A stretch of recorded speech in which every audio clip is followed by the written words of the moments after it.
నమస్తే welcome to Suman TV నేను మీ anchor Shri. బేసిక్గా చాలా వరకు మనం చూస్తూ ఉంటాం రిలేషన్షిప్లో గొడవలు అనేవి జరుగుతూ ఉంటాయి, అవి కామన్ అని చెప్తూ ఉంటారు. కానీ ఆ మూమెంట్లో మనం ఏ విధంగా సాల్వ్ చేయాలి అంటే సార్ట్ అవుట్లో కూడా రకరకాల మార్గాలు అయితే ఉంటాయి. వాటి గురించి ఇన్ డీటెయిల్డ్గా ఈ రోజు మనకి రజిత గారు healthy life coach motivational speaker ఉన్నారు. అండ్ బేసిక్గా ఈ వీడియో ఇంతలా నేను చెప్పడానికి రీజన్ ఏంటి అంటే రిలేషన్షిప్లో గొడవలు అనేవి చాలా కామన్, కానీ అవే కొంచెం పెద్దగా అయితే అవి మన రిలేషన్ని దెబ్బతీసే అవకాశాలు చాలా ఉంటాయి. మరి అలా కాకుండా ఉండాలి అంటే ఖచ్చితంగా మీరు కూడా ఈ టిప్స్ని ఫాలో అయితే మీ రిలేషన్షిప్ చాలా హ్యాపీగా ఉంటుంది. దానికి మీరేం చేయాలి, కంప్లీట్గా ఈ వీడియో చూడండి. ఏదో ఒక సిచ్యువేషన్లో మీరు కూడా కనెక్ట్ అవుతూ ఉంటారు. నమస్కారం రజిత గారు. నమస్తే సిరి.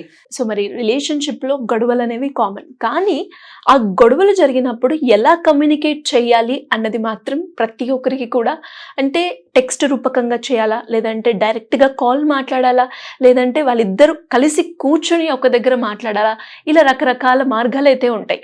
ఏ మార్గంని యూజ్ చేసుకొని కనుక మనం కమ్యూనికేట్ చేస్తే ప్రాబ్లం ఈజీగా సాల్వ్ అవుతుంది అంటారు? అంటే అసలు ఎంత బాగా అంటే ఒక పెద్ద సుమన్ టీవీ వీడియోస్ స్టార్ట్ చేసి చూడటం మొదలు పెడితే అంటే వాళ్ళు ఖచ్చితంగా థంబ్నెయిల్స్ చూసినప్పుడు కొంతమంది ముందే అసెస్ చేసేసుకుంటారు, ఏముందిలే అని. కానీ లోపల కంటెంట్ ఇచ్చేటప్పుడు నేను చాలా కాన్ఫిడెన్స్గా చెప్తున్నా అనుకోకండి, మాకు తెలుసులే అని. కానీ ఖచ్చితంగా చూడండి, ఎందుకంటే మనకు తెలియకుండా మనం ఇదే మిస్టేక్స్ చేసి మన రిలేషన్ని ఏమంటారు క్రాక్ వచ్చేటట్టు చేసుకుంటున్నామేమో.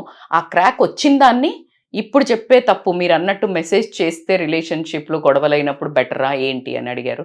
సో నేను చెప్పబోయే సొల్యూషన్స్ మీకు అతుక్కుపోవడానికే, కానీ మీరు చేసే పని ఏదైతే ఒకవేళ మెసేజింగ్ ఎట్లా ఉంటే కనుక రిలేషన్స్ పూర్తిగా నాశనం అయిపోయి ఆ రిలేషన్ సర్వనాశనం అయిపోవడానికి మొదలైతే అవుతుంది.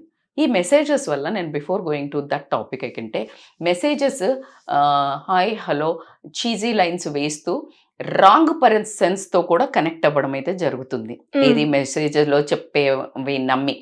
కానీ ఈరోజు మన పర్టికులర్ టాపిక్ గొడవలు అవుతున్నప్పుడు ఏదైనా డిఫరెన్స్ ఆఫ్ ఒపీనియన్స్ వచ్చి మనము ఒక బ్యాడ్ మూడ్లో బ్యాడ్ రివర్షన్ మోడ్లో వెళ్ళిపోయిన తర్వాత ఇంట్లో ఉన్న వాళ్ళు అనుకోనియండి, అంటే వైఫ్ అండ్ హస్బెండ్ అని అనుకోనియండి, పిల్లలు మమ్మీ డాడీ అనుకోనియండి, లేదు అంటే బాయ్ ఫ్రెండ్ గర్ల్ ఫ్రెండ్ అనుకోనివ్వండి, ఎక్కడ కానీ బేసికల్గా ఏమవుతుందంటే ఈ మెసేజెస్ అనేది somehow I'm not a messaging person అని పెడుతుంటే, ఎవరైనా చాలా మెసేజెస్ పెడుతూ ఉంటే నేను ఆల్వేస్ చెప్తుంటే I'm not a big messaging person. ఎందుకంటే నువ్వు ఏం కమ్యూనికేట్ అవ్వాలి అనుకున్నావో అది నీ వాయిస్లో కమ్యూట్ అవుతుంది, లేదా వాయిస్ కమ్యూట్ కాలేదు అంటే నీ లైఫ్ నీ రిలేషన్ మ్యూట్ అయిపోతుంది. What you are going to tell. ఇప్పుడు గొడవ అవుతోంది వెళితే ఏదో ఒక మెసేజ్ అంటే లైక్ కనెక్ట్, ఇప్పుడు నువ్వు అన్నది నువ్వు ఎక్స్ప్రెస్ చెయ్యాలి. ఏ రోజు నువ్వు నన్ను కేర్ చేసావు, never you cared for me అని పెట్టావు వైఫ్ అండ్ హస్బెండ్లో ఎవరైనా. అంటే ఎట్లుంటుంది తెలుసు, ఇప్పుడు గొడవ మూడ్లో ఇట్లా అరుచుకొని వెళ్ళిపోయాను, ఆ వాయిస్ ఎట్లా వస్తుంది అంటే ఆయనకు కానీ ఆమెకు కానీ వినేటప్పుడు never you cared for me. కానీ ఇక్కడ ఉన్నట్టు never you cared for me ఎలా ఉంది, అదే పదం వాడా నేను. డిఫరెంట్, మీ వాయిస్ డిఫరెంట్, మీ ఇంటెన్షన్ అనంగానే అటువైపు అట్లా లేదురా అని వస్తుంది. అదే ఆయన కానీ ఆమె కానీ ఊహించుకుంది never you cared for me అంటే go to hell next message. ఎందుకంటే నేను కేర్ చేశా, నీకు అర్థం కాలా, దట్స్ యువర్ ప్రాబ్లం, ఇది message. Did you get that conversation how is? So మనుషులు అంటే ఇప్పుడు ఫర్ ఎగ్జాంపుల్ నువ్వు విత్ హూమ్ యూ వెంట్ అని పెట్టాడు, బాయ్ ఫ్రెండో గర్ల్ ఫ్రెండో, లేకపోతే నేను యాక్చువల్గా రీసెంట్గా నిఖిల్ది చూసాను. నిఖిలే కదా అబ్బాయి, ఒక ఇన్స్టా అది చేస్తుంటాడు, చాలా మంచి కాజెస్ చేసి చాలా కరెక్ట్ అనిపించింది. కరెక్ట్. ఇప్పుడు నువ్వు వైఫ్ని అడిగావు అనుకుందాం, లేకపోతే గర్ల్ ఫ్రెండ్ని అనుకుందాం, లేకపోతే బాయ్ ఫ్రెండ్ని అడిగిందాం, లేకపోతే భర్తని అడిగింది అనుకుందాం, ఎందుకంటే ఈ రిలేషన్స్ ఎక్కువ స్ట్రాంగ్గా నడుస్తుంటాయి కాబట్టి. పిల్లల్ని కూడా అమ్మాయి వెళ్ళింది బయటికి, అబ్బాయి వెళ్ళాడు, అమ్మాయిని అడుగుతారు మోస్ట్లీ కాబట్టి. With whom you are going with consent అడిగిన అడుకోవచ్చు. భార్య ఎలా వెళ్తున్నావు, ఎవరితో వెళ్తున్నావు అంటే కేర్ఫుల్గా వెళ్ళిందా లేదా అని. భర్తనేమో జనరల్గా క్యాజువల్గా మనకు నోటిద్దులు ఉంటుంది కదా, ఎవరితో పోతున్నావు అని వైఫ్ అడుగుతుంది, ఎవరెవరు వెళ్తున్నారు అని క్యూరియాసిటీ. వైఫ్స్కి జనరల్గా క్యూరియాసిటీ ఉంటుంది. అంటిల్ అన్లెస్ నీకు ఇది ఎఫైర్స్ ఉన్నాయని మీకు డౌట్ లేకపోతే కనుక జనరల్గా అడుగుతారు ఫ్రెండ్స్ ఎవరితో వెళ్తున్నారు. అదే అమ్మాయిని నువ్వెవరితో వెళ్తున్నావు అనగానే డిస్ట్రస్ట్. అవునా? అదే బాయ్ ఫ్రెండ్ గర్ల్ ఫ్రెండ్కి అయితే డిస్ట్రస్టే కదా. అంటే నువ్వు నమ్మట్లేదా విత్ హూమ్. అది మామూలుగా అడిగేది ఎలా వెళ్తున్నావురా, ఎవరితో వెళ్తున్నావు అయి ఉండొచ్చు. అదే మాట నువ్వు ఫోన్ చేసి అడగటంలో ఎంత కన్సర్న్ కనిపిస్తుంది అంటే, వీళ్ళు ఒకవేళ మిస్టేక్ ఏమైనా చేస్తున్నా అక్కడ ఆపాలి అనే ఫీలింగ్ వచ్చేటట్టు నువ్వు మాట్లాడగలగాలి. అవునంటారా కాదంటారా?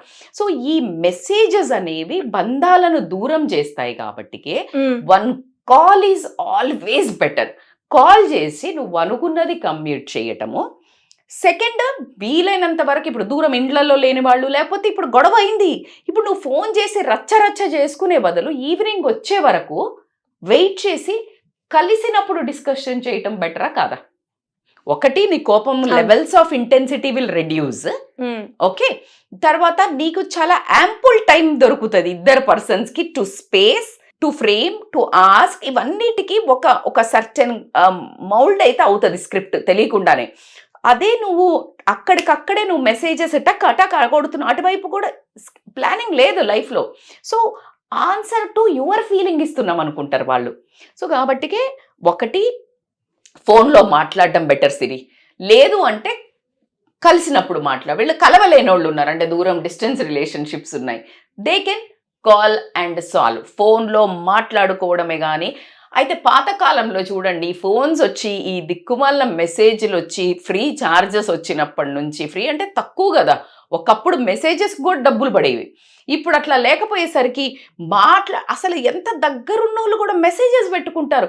ఒకటే సెకండ్ ఆ మెసేజ్ కొంతమంది ఓపెన్ చేయక ఎంత అనర్థాలకి దారితీస్తాయి చెప్పండి. సో పాతకాలంలో ఈ ఫోన్లు మెసేజెస్ లేవు కదా, సో వచ్చాక కూర్చుని మాట్లాడుకునేవాళ్ళు.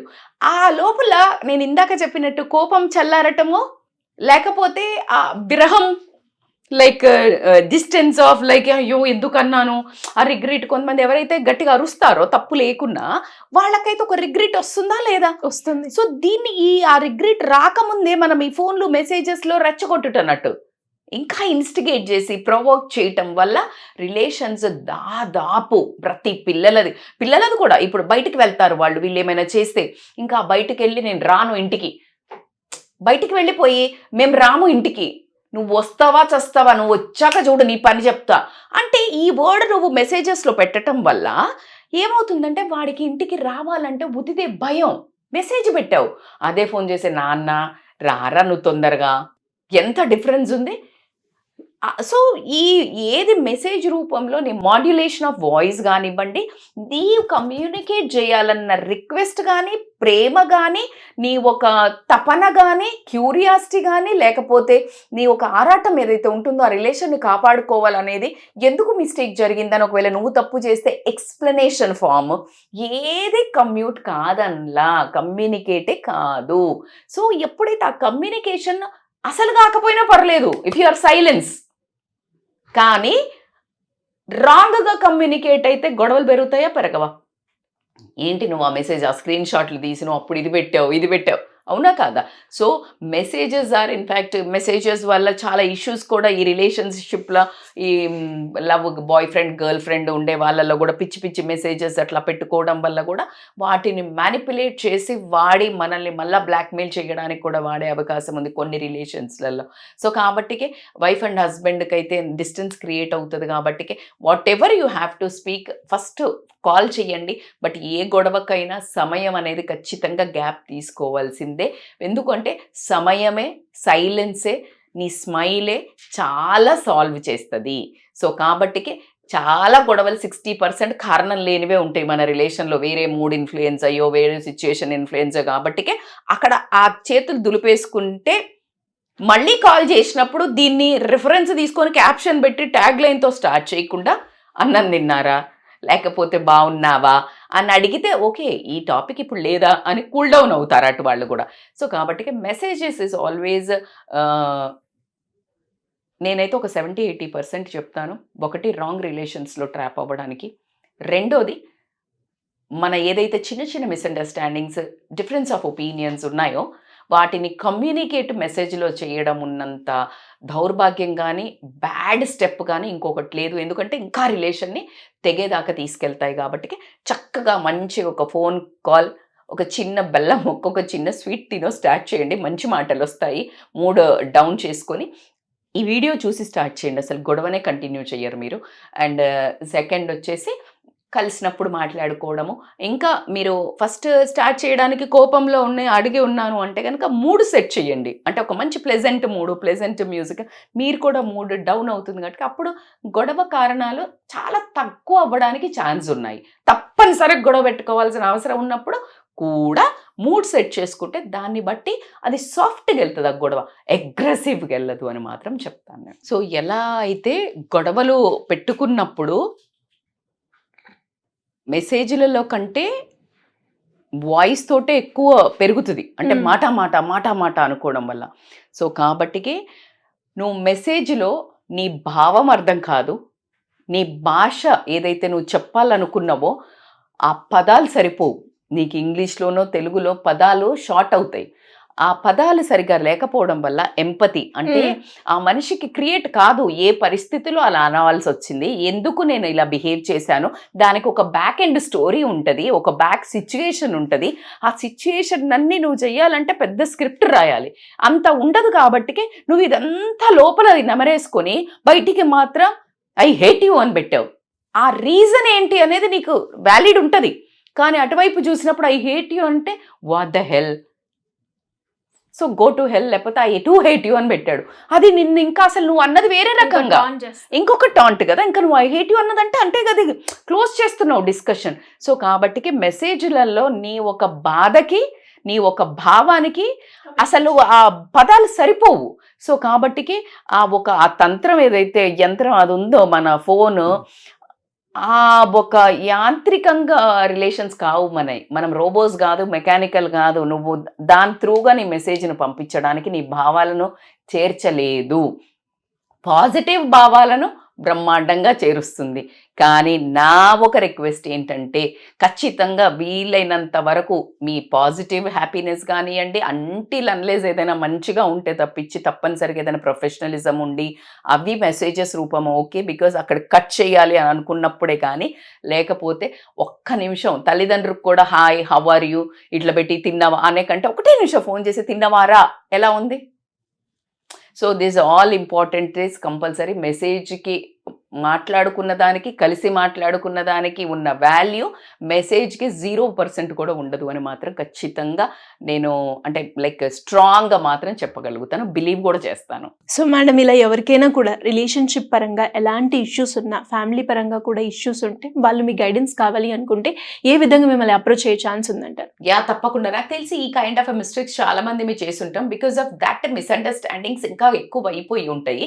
అది కొంచెం మనమే కరెక్ట్ చేసుకోలేనంత వరకు వెళ్ళి ఉంటాయి.